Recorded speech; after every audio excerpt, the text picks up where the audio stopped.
UP के हाथरस की घटना पर कांग्रेस सांसद राहुल गांधी व सपा अध्यक्ष अखिलेश यादव द्वारा जहां योगी सरकार का फेल्योर बताया जा रहा है, वहीं प्रदेश की कैबिनेट मंत्री बेबी रानी मौर्य ने प्रशासन के साथ ही बाबा का भी बचाव करते हुए राहुल व अखिलेश पर निशाना साधा।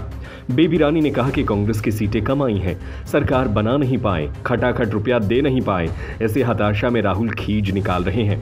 अखिलेश द्वारा सरकार का फेल्योर बताने पर कहा कि वह तो कुछ भी बोलते रहते हैं, प्रशासन की कोई गलती नहीं है, जितने लोगों की परमिशन मांगी थी उतनी दी गई।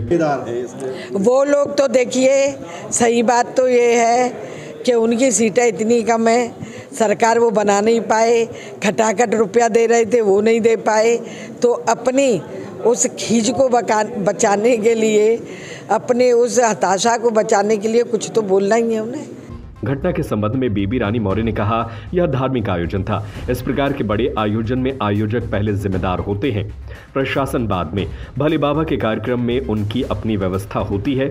जानकारी मिली है कि कार्यक्रम के बाद बाबा की रज्ज लेने की होड़ में और बाबा के निकलने के बाद घटना हुई। बाबा का बचाव करते हुए कहा कि कोई बाबा अपने चरण की रज्ज लेने के लिए नहीं कहता, लोग अपनी भावना से लेते हैं। कैबिनेट मंत्री ने कहा कि पूरे मामले की सरकार उच्च स्तरीय जांच करा रही है, जिसकी भूमिका होगी उस पर कार्रवाई होगी। नहीं, ऐसा नहीं है। देखिए, धार्मिक कार्यक्रम था और सबसे पहले तो जो बेचारे चले गए, दिवंगत हो गए, उनकी मेरी संवेदना है, उनको श्रद्धांजलि देती हूँ। लेकिन ऐसे बड़े जब धार्मिक आयोजन होते हैं तो इसकी व्यवस्था जो आयोजक है, सबसे पहले उसकी जिम्मेदारी होती है। प्रशासन तो बाद में परमिशन देता है। अब आपने परमिशन ली 80,000 की और ले आए 1.5 लाख लोग, तो प्रशासन भी कहाँ तक उसकी एक व्यवस्था देखेगा। और मुझे मालूम है ये साकार हरि गुरु की जो व्यवस्थाएं होती हैं, इनकी अपनी होती हैं और उसमें उनके ही अपने लोग होते हैं।